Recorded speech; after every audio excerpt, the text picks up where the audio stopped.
मेरी अपनी साली जो है वो हम टीवी स्विच नहीं करती, वो मुझे जानती सिर्फ हम टीवी के ड्रामों से। वो कहती हम टीवी पे आएगा। Why do you think that is?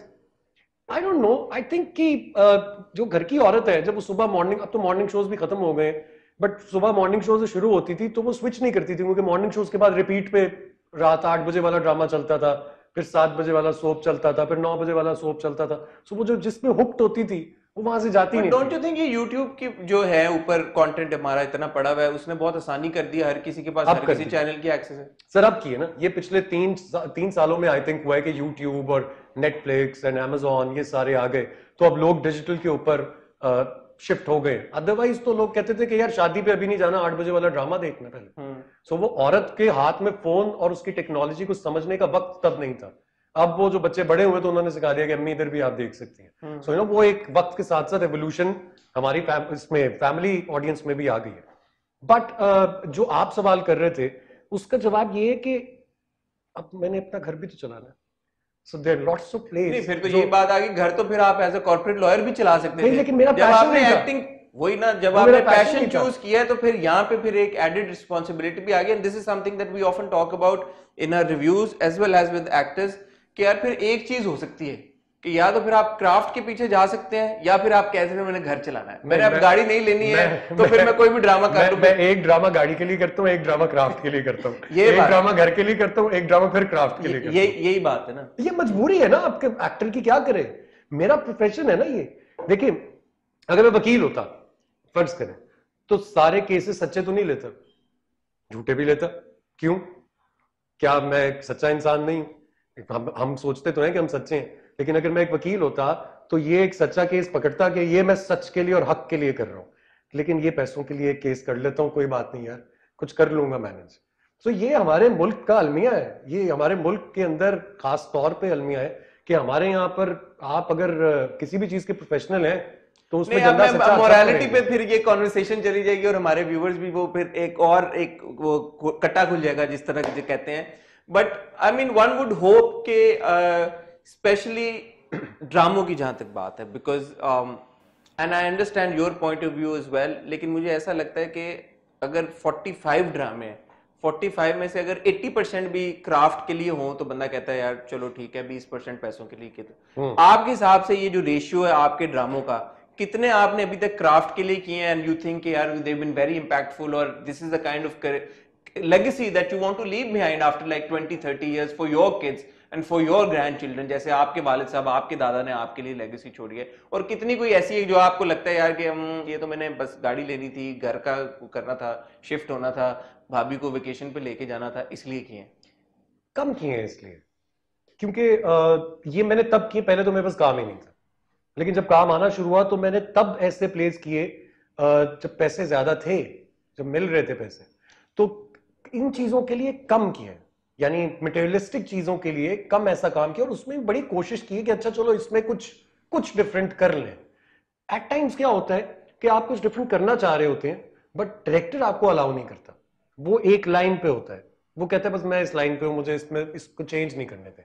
और बहुत से राइटर्स का मेरे साथ ये प्रॉब्लम होता है कि ये हमारी लाइन बोलता नहीं है, ये तो हमने लिखा ही नहीं था। एक दफा मेरी शिकायत कर दी थी एक राइटर ने सुल्ताना आपा को कि आप कहें ये तो लाइन बोलता नहीं है। तो जब मुझ तक शिकायत आई, इकबाल हुसैन साहब का सीरियल था वो नजरे बद, मैंने उनसे कहा कि सर मैं जो लाइन अच्छी होती है वो बोलता हूँ, जो समझ में नहीं आ रही मैं वो नहीं बोल पाता। अब आज भी अगर सुहाग रात के सीन में मैं अपनी बीवी उसी तरह अपना वो जो भी पहना होता है ब्राइडल ड्रेस, उसको घुमाकर पूरा फैलाकर फूल की तरह बैठी हुई है बेड के बीच में, और मैं आकर शेरवानी पहनकर उसको फूल देकर कहूंगा कि आज चांद सितारे मिल गए और आज तो खुशबू और आंखों में जो सपने थे।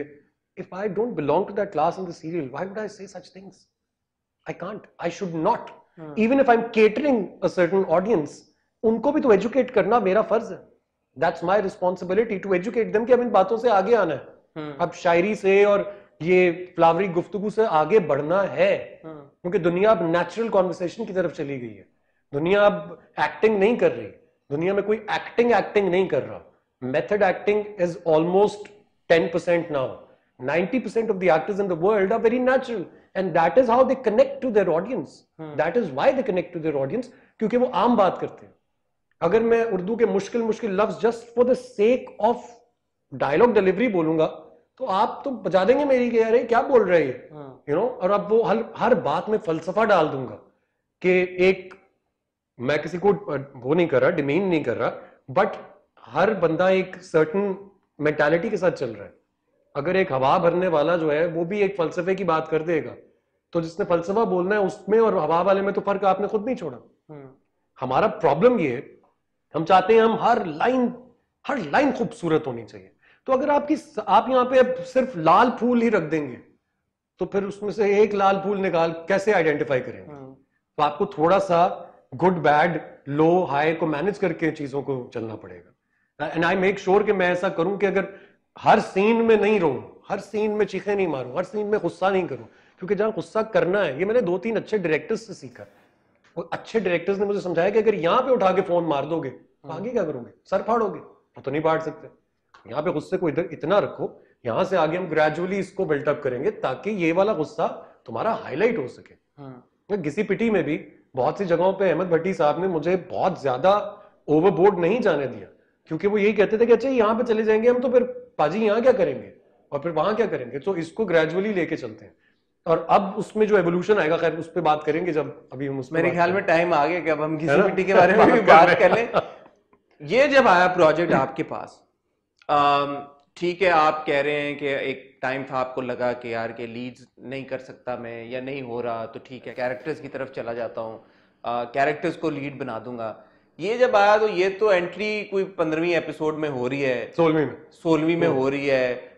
लड़की जो है वो लीड है, 2 लड़के पहले आ चुके हैं। इसको आपने फिर कैसे हामी भरली करने की? इसलिए हामी भरली क्योंकि मैंने हमेशा चैलेंजेस लिए हैं। मेरा जो पहला ब्रेक थ्रू सीरियल था वो था तुम कौन पिया।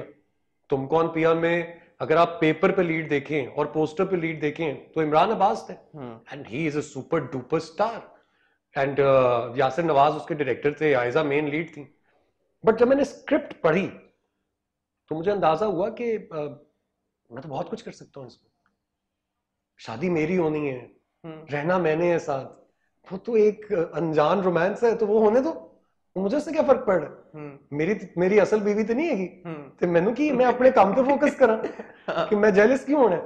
तो दैट डेवलप्ड हैबिट इन मी कि मैं कैरेक्टर पढ़ता हूं। सिमिलरली दीवानगी में मैं 16वें एपिसोड में आता हूं और उससे पहले सुल्तान दुरानी का कैरेक्टर बहुत स्ट्रॉन्ग और वेल एस्टैब्लिश्ड है, but I took up that as a challenge कि अच्छा यार फिर कुछ डिफरेंट करते हैं ना, कुछ ऐसा करते हैं कि जो आई थिंक जो मेरा स्टीरियोटाइप एक्चुअली ब्रेक हुआ वो कहीं दीप जले में और दीवानगी में ब्रेक हुआ था, क्योंकि उनमें I came out of my comfort zone के नेगेटिव बासिल, खाली हाथ, नकबजन, आमिर, वहां से निकल के मैं अब जरा थोड़ा सा लाइटर, रोमांटिक, सॉफ्टर रोल्स में आ रहा हूं। Basharat is a different game altogether. And when I read the script, पहली बात फसी बारी साहब का काम मैं करना चाह रहा था, you know, he is a writer के जिनका काम डिफरेंट होता है, सो मुझे लगा कि यार ये तो मैं अपॉर्चुनिटी छोड़ नहीं सकता। अहमद भट्टी साहब के साथ मैंने बहुत काम किया हुआ है, so the collaboration after so many years was exciting. And then I found an opportunity जहां मुझे लगा कि ये मैं बहुत ही डिफरेंट कर सकता हूँ, इसकी लुक से लेके, इसकी मैनरिज्म को लेके, एंड देन लिंगो, वो बिल्कुल एक कराची की जो अंदर की लिंगो है उस एरिया को डिफाइन करना था। So that was a challenge and I knew मैं कहूंगा तो लोग कहेंगे ओवर कॉन्फिडेंट हो रहा है, बट आई थॉट कि मैं शायद पुल ऑफ कर जाऊं इसको। नहीं करेंगे आप पुल ऑफ। इस हफ्ते की एपिसोड जब मैंने देखी, ये प्रीवियस एपिसोड, एंड एक चीज जो मैंने नोटिस की, ऑफ कोर्स आपका वो इम्पैक्ट कैरेक्टर का वो सब कुछ है, बट आपकी केमिस्ट्री रमशा के साथ बड़ी अच्छी आई है। इसकी क्या वजह है? क्योंकि अभी हमने 2 पहले बैक टू बैक देखे हैं, वहाज की भी बड़ी अच्छी थी नो डाउट, और शहूद अलवी साहब तो एक बहुत बड़े अदाकार, जबरदस्त उनकी परफॉर्मेंस थी। बट समहाउ आपकी जो केमिस्ट्री रमशा के साथ है ना, ये पहला हमने असल में सही मानों में जो रोमांटिक ट्रैक है ना, ये रोमांस है, वो नजर आया। ये आप लोगों ने कैसे अचीव किया है? मुझे लगता है कि Ramsha is by far one of the most comfortable actors I have ever worked with, and then secondly I think she is a complete natural.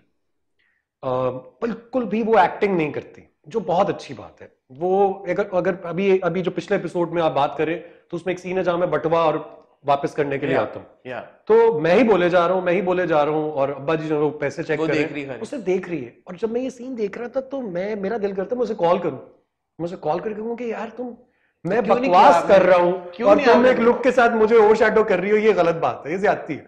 But वो इतनी नेचुरल है और मैं कोशिश करता हूं कि अगर बशारत भी किया है तो इसमें अपने ट्रेड्स डालो, इसको मेथड की तरफ लेके ना जाऊं। जो शोखापन मेरे अंदर है उसको निकालूं बाहर। और वो मुझे बहुत मजा आया निकालने का, क्योंकि मैं बड़े अरसे से निकाल नहीं पा रहा था वो शोखापन, सिर्फ घर में या दोस्तों में निकालता था। तो वो मुझे जब ऑन स्क्रीन निकालने का मजा आया, उसको बशारत के साथ मिक्स करके, तो वो मजा आया। और रमशा मुझे लगता है एक और कहानी के कॉन्टेक्स्ट में अगर हम देखें, पहली बार रमशा को उसका परफेक्ट मैच मिला है। जिस तरह की उसकी आजादाना सोच है और जिस तरह की वो एक हार्ड कोर औरत है दिखाई हुई है, लड़की सॉरी रमशा दिखाई हुई है, तो ये बशारत एक है एक फनी आदमी, लेकिन ये भी उसी टाइप का है, आजाद ख्याल है। It doesn't care about the world, cares कि वो क्या कर रहा है।